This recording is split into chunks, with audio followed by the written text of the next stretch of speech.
Americans.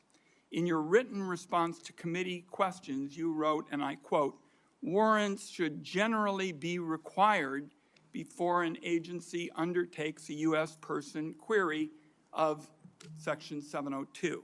Is this your current position?"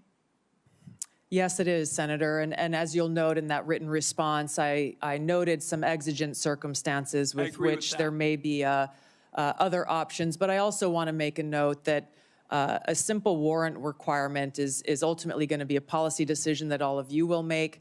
I would point to history, to some examples. Time is short. I'm glad you answered in line with your written answer that you support a warrant. Section 702 also involves a huge loophole now that was included recently that could allow the government to force anyone with access to a Wi-Fi router or cable box to secretly participate in the warrantless surveillance program.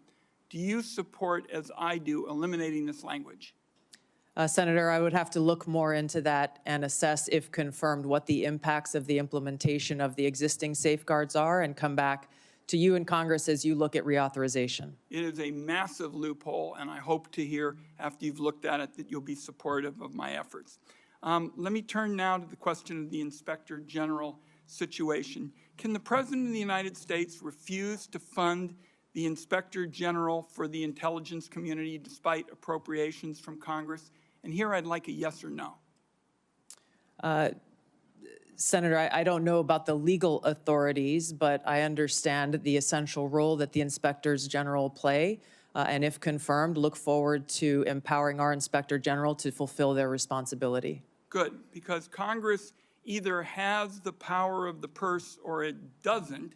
And I think in your answer to me, you recognize that you have an independent obligation to follow the law. I think that's a constructive answer. Let me turn now to the matter of spying on journalists. You wrote in your response to the committee questions that you support the Biden administration Department of Justice's policy restricting the collection of reporters' records, and you called for the codification of those restrictions. Will you reconfirm that position this morning?